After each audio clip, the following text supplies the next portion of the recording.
Everybody, Kat here for Lifted Up today. We are in our part 2 of Matthew 13, and we left off at number 5, and that is, what do the parables of the hidden treasure and the pearl teach us about the value of the kingdom? And we can see that in verses 44 through 46. Both parables, my answer to that is, both parables have an identical meaning. Both picture salvation as something hidden from most people, but so valuable that people who have it revealed to them are willing to give up all they have to possess it. And, real quick, there's, let me just read those since they're pretty quick here. Verse 44, again, the kingdom of heaven is like the treasure hidden in a field, which a man found and hid. And for joy over it, he goes and sells all that he has and buys that field. Verse 45, again, the kingdom of heaven is like a merchant seeking beautiful pearls, who, when he had found one pearl of great price, went and sold all that he had and bought it. And I kind of want to bring an idea to you that might drive it home a little bit more. As believers and followers of Jesus, we are to mimic our Lord and how we are and who we are. We just kind of like to be these miniature Jesus's, ambassadors for Christ, in the world. And so it's like we are going to sell all that we have for the kingdom. And that comes first. And you say, well, how does that mimic Christ doing it? Well, Jesus, the maker of all things, in the beginning was the Word, and the Word was with God, and the Word was God. The Word is Jesus.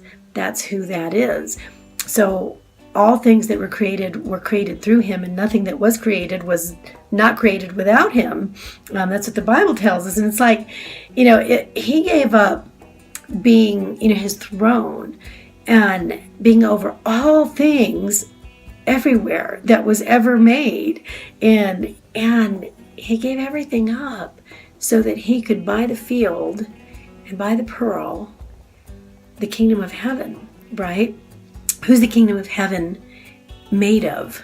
They're made of believers in Christ, of followers of Christ. They're us. We are the treasure that he gave everything up for. So he is like the man who sold everything to go buy the field, to give everything that he owned to buy the pearl.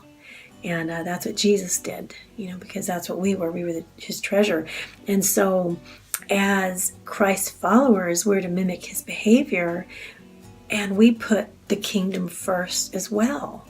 We give everything up for something that is so valuable, that it is amazing. And on that note, we have good examples of the disciples doing just that. I mean, all but one of them died a martyr's death, a tortured, excruciating martyr's death, except for John, who was exiled to the island of Patmos, and he's the one who wrote Revelation. And that was the Lord's will that he was there. And I think he died somewhere around AD 100. But all of the others had, they died for their faith there. And my goodness, it's just, they are good examples of that, of setting the kingdom of heaven at first and foremost, in their lives. So let's get on to our questions for application. All right, number 1, Jesus wants his disciples to understand the parables. How have they enlarged your understanding of the kingdom of heaven? Okay, so for me, the sower, the parable of the sower, kind of showed me that the kingdom of heaven is offered freely to all. Not everybody accepts, but it is offered freely to all. And then the parable of the mustard seed, that it showed me the kingdom is abundant. The parable of the pearl of great price, the kingdom is valuable beyond measure. Right. And then I also learned the purpose of the parables here, where it looks like the Lord is hiding certain truths from some people and revealing it to other people. And remember, if we go back to verse 12, for whoever has, to him more will be given. So whoever understands these parables, whoever understands and accepts the gospel truth of the kingdom, more will be given. They're going to have more understanding. So the parables are designed to expand the knowledge for those who get it in the first place, and to conceal the knowledge even more of people who do not understand it. Hence in the same verse, and he will have an abundance, but whoever does not have, even what he has will be taken away from him. So if you read in verse 14 and 15, which was taken from Isaiah 6:9-10, hearing you will hear and shall not understand, seeing you will see and not perceive. For the hearts of these people have grown dull. Their ears are hard of hearing. Their eyes they have closed, lest they should see with their eyes, hear with their ears, lest they should understand with their hearts and turn, so that I should heal them. He's not saying that he doesn't want them to be saved, or that he doesn't want to heal them. They don't want to be healed. And so it is an act of mercy to obscure the truth in their comprehension of the people. Because if you think about it, remember, God is sovereign. And he knows, like, remember the young rich ruler, Jesus knew that he wasn't going to turn. So when he told him to go and sell everything and follow him, he knew that what he did was just bring out what was already in his heart, in the young ruler's heart, which was he loved money and worldly goods more than he desired to serve God or follow Christ, and so he went away. So Jesus was just exposing that. Now, God knows who's going to basically close down and not accept. He does want everybody to come to repentance, but he knows not everybody will. He knows there's going to be people who reject it.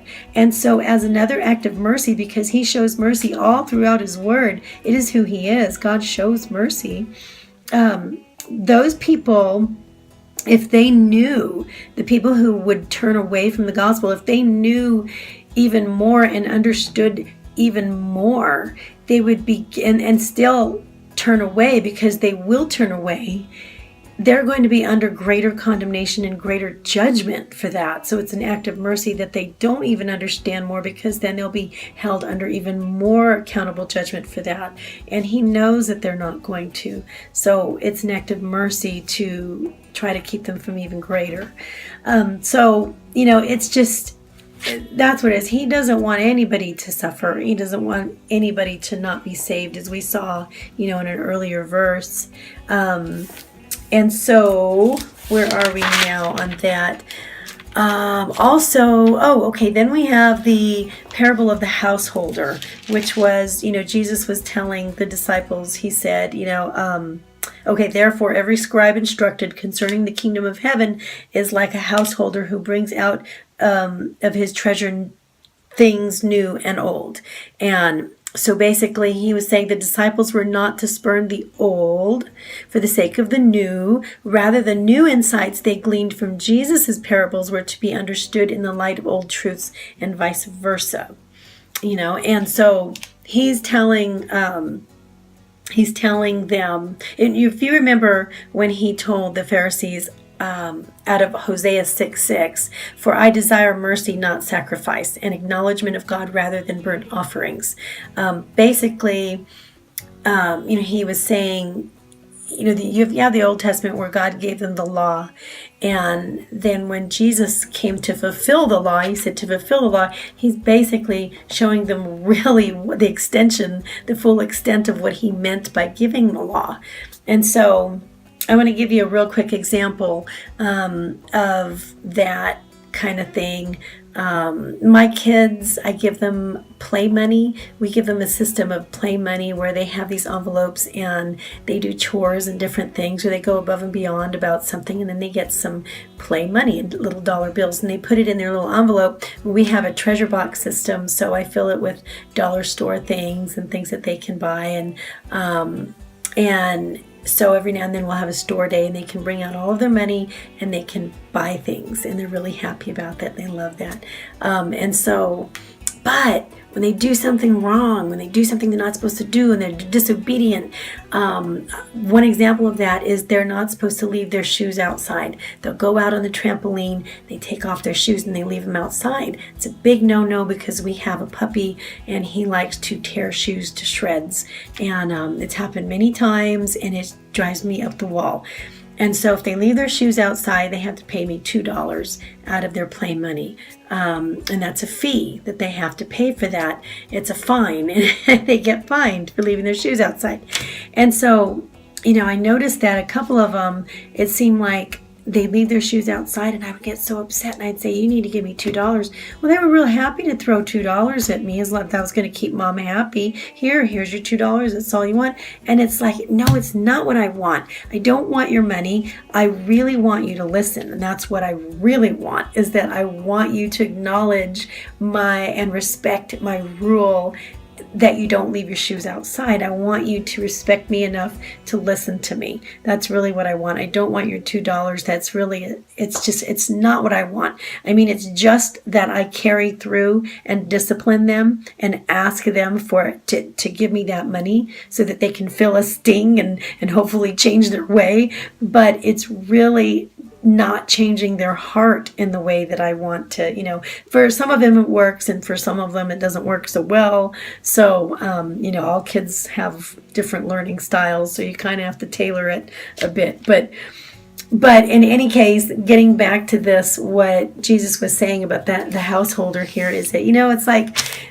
he gave he gave the law, but when he came and gave these parables and gave these truths to them, he wanted them to know the real full extent of the meaning of why he gave those laws, and so it's just amazing. You can do a study on this forever and just learn.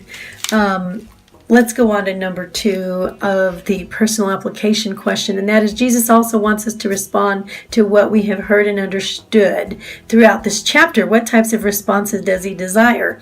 Number 1, my answer is to receive the word, the gospel, understand it, to bear fruit, spiritual fruit. And we can see that from 13:23 when the seed in the parable of the sower fell on good ground. He wants us to bear the fruit that produces 100-fold, 60 and 30-fold, and continue to grow, to teach others about Christ, to live a grateful life, to the Lord. Number 2, also he wants us to treasure and value it above all things. The parable of the hidden treasure and the pearl of great price, as we see there, he wants us to value and have our priorities straight as far as God's word goes. So those are my answers. I think we're getting a little low on time, and it's time for me to say goodbye. And thanks for hanging in with me. This was a really long chapter. It was really juicy, and we're going to get into 14 real soon. All right, so I love you guys. Thanks so much for hanging in there with me, and I will see you soon. God bless you. Bye.